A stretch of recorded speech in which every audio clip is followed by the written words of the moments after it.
আলহামদুলিল্লাহি রব্বিল আলামিন ওয়াসসালাতু ওয়াসসালামু আলা রাসূলিল কারীম নবিয়িনা মুহাম্মদ ওয়া আলা আলিহি ওয়া আসহাবিহি আজমাইন ইলা ইয়াউমিদ্দিন আম্মা বা'দ। এর আগের দিন সূরা আল ফালাক পবিত্র কোরআনের ১১৩ নম্বর সূরা নিয়ে আমি আলোচনা করেছিলাম। আজ ইনশাআল্লাহ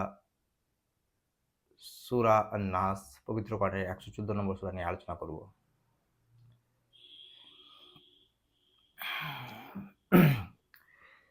সূরাতুল ফালাক আর সূরাতুন নাসের শানে নুজুল অর্থাৎ নজুল হওয়ার প্রেক্ষাপট কি ছিল?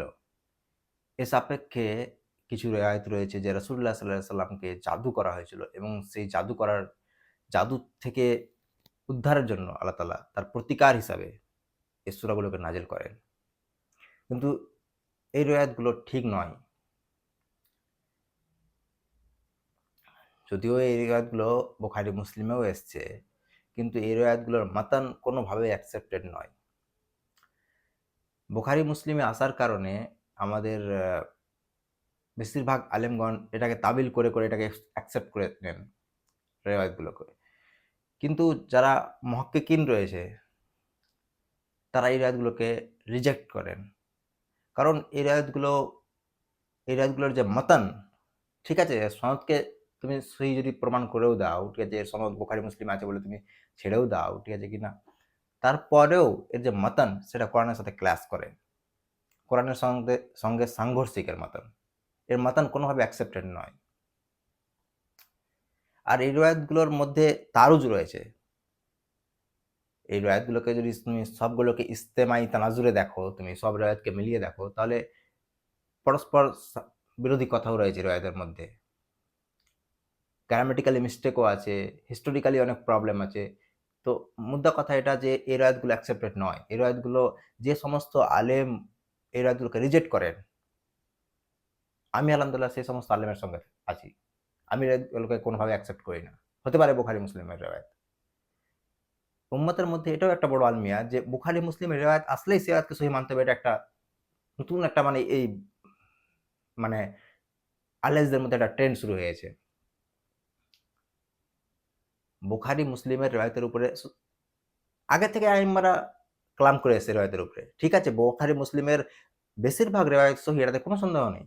বুখারী মুসলিমের যে দরজা কিতাবের মধ্যে, হাদিসের কিতাবের মধ্যে সেটা সবচেয়ে বেশি, এটাতেও কোনো সন্দেহ নেই। কিন্তু এটা না যে বুখারী মুসলিম যে রিওয়ায়াত নিয়ে এসেছে সেই রিওয়ায়াতই সহিহ, এটা তো কখনোই নয়। ইমাম দারকুতনি থেকে শুরু করে নাসিরুদ্দিন আলবানী পর্যন্ত কত আলেম রয়েছে যারা বুখারী মুসলিমের রিওয়ায়াতের উপরে জেরা করেছে।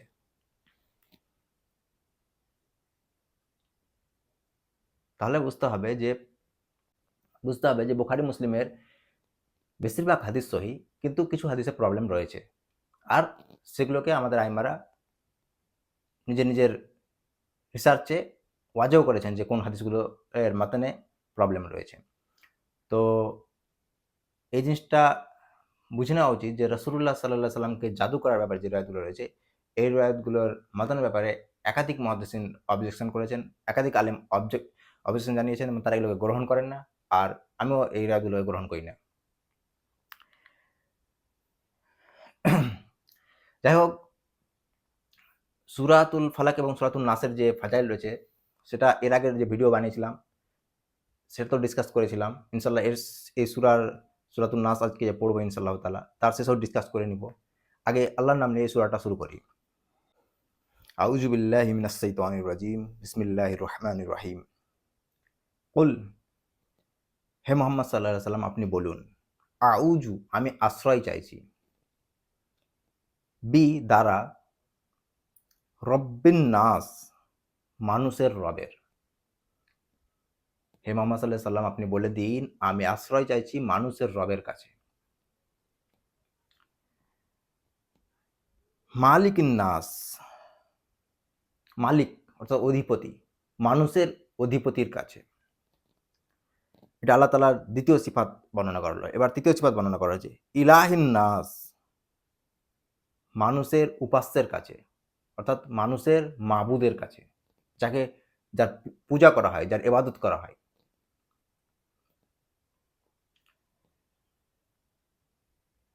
তাহলে এখানে আমরা দেখতে পেলাম যে এই সূরাতে ৩টি সিফাত আল্লাহ তাআলার বর্ণনা করা হচ্ছে। প্রথমে রব্বিন নাস, দ্বিতীয়তে মালিকিন নাস, তৃতীয়তে ইলাহিন নাস। ৩টা সিফাতের ওয়াস্তা দিয়ে ৩টা সিফাতের কথা বর্ণনা করে তারপরে আল্লাহর কাছে আশ্রয় চাওয়া হচ্ছে। কি জিনিস থেকে আশ্রয় চাওয়া হচ্ছে? মিন শাররিল, মিন থেকে, শাররি মানে শার, অনিষ্ট থেকে।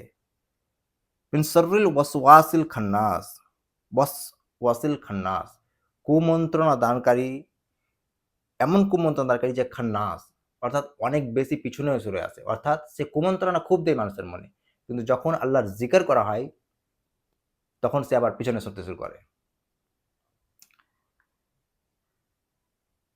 আল্লাজি, যে মানে ওই কুমন্ত্রণা দানী, ইউওয়াসবিসু, যে কুমন্ত্রণা দেই, ফি মধ্যে, সুদূরিন নাস, মানুষের অন্তরের মধ্যে। সাদার মানে এই বুক, আর সাদারের যে জামা সেটা সুদূর, এখানে নিয়ে আসা হয়েছে। আল্লাহ তাআলা বলছেন যে যে কুমন্ত্রণা দেয় মানুষের অন্তরে। মিনাল জিন্নাতি ওয়ান নাস, মিনাল জিন্নাতি, জিনদের মধ্যে থেকে, ওয়ান নাস, এবং মানুষদের মধ্যে থেকে। অর্থাৎ এই কুমন্ত্রণা দানকারী মানুষদের মধ্যে থেকেও হতে পারে, আবার জিনদের মধ্যে থেকেও হতে পারে। তাহলে কি পড়লাম সূরাটা? যে কুল আউযু বিরাব্বিন নাস, বলুন আমি আশ্রয় চাইছি মানুষের রবের কাছে, মালিকিন নাস, মানুষের অধিপতির কাছে, ইলাহিন নাস, মানুষের মাবুদের কাছে, মিন শাররিল ওয়াসওয়াসিল খান্নাস, আত্মগোপনকারী কুমন্ত্রণাদাতার অনিষ্টতা থেকে, আল্লাজি ইউওয়াসবিসু ফি সুদুরিন নাস, যে কুমন্ত্রণা দেয় মানুষের অন্তরে, মিনাল জিন্নাতি ওয়ান নাস, জিনদের মধ্যে থেকে অথবা মানুষদের মধ্যে থেকে। এর আগের যে সূরা আমরা পড়েছিলাম সূরাতুল ফালাক, সেখানে তিনটে জিনিস থেকে আল্লাহর কাছে আশ্রয় চাওয়া হয়েছিল। একটা তো আমভাবে সবকিছু থেকে আশ্রয় চাওয়া হয়েছিল যে আল্লাহ তাআলা, তুমি যা মানে যা আল্লাহ তাআলার মাখলুক রয়েছে, আল্লাহ তাআলা যা সৃষ্টি করেছেন তার থেকে আশ্রয় চাওয়া হয়েছিল। কিন্তু সেটা বাদ দিয়ে ৩টা জিনিস থেকে আশ্রয় চাওয়া হয়েছিল।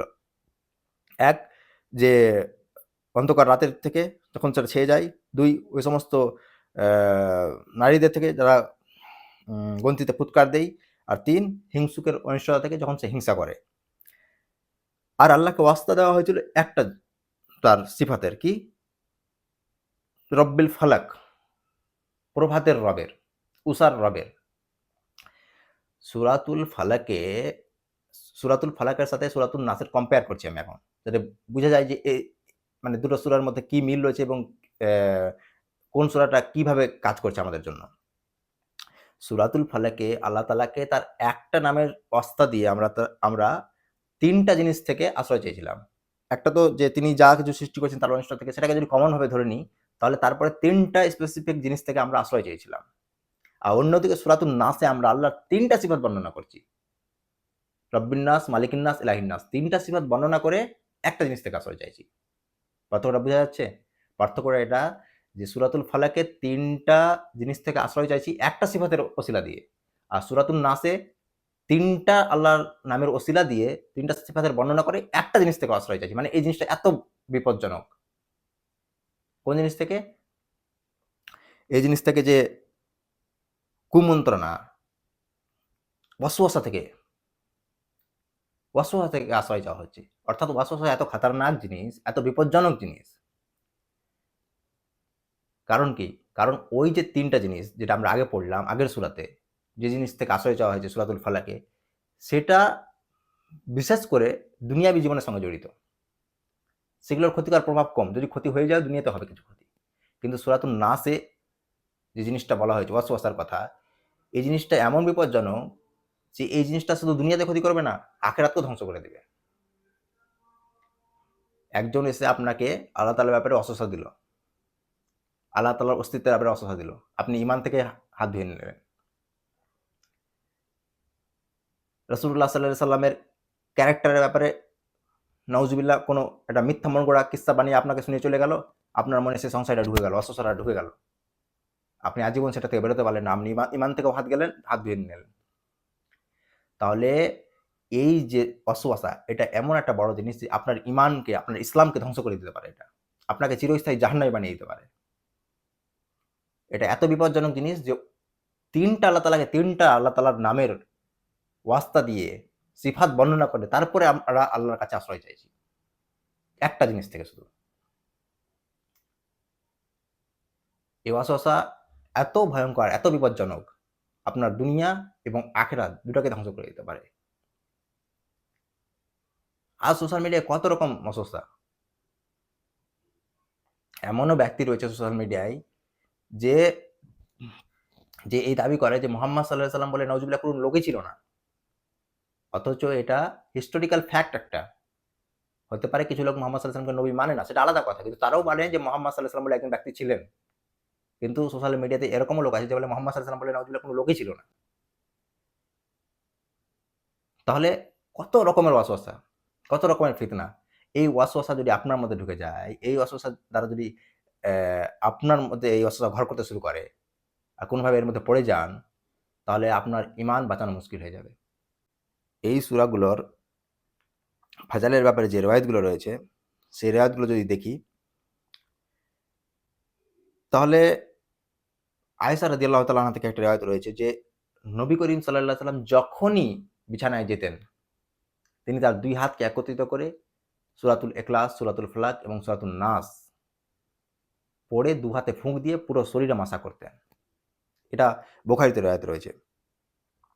আবু সাঈদ খুদরি রাদিয়াল্লাহু তাআলা আনহু থেকে একটা রিওয়ায়াত রয়েছে যে রাসূলুল্লাহ সাল্লাল্লাহু আলাইহি সাল্লাম জিন, মানুষের চোখ লাগা থেকে আল্লাহর কাছে বিভিন্ন কালেমাত দ্বারা আশ্রয় চাইতেন। কিন্তু যখন সূরাতুল ফালাক আর সূরাতুন নাস নাজিল হলো, তো রাসূলুল্লাহ সাল্লাল্লাহু আলাইহি সাল্লাম সবকিছু বাদ দিয়ে এই দুটো সূরা পড়াকেই নিজের মামুল বানিয়ে নিলেন, নিজের রুটিন বানিয়ে নিলেন।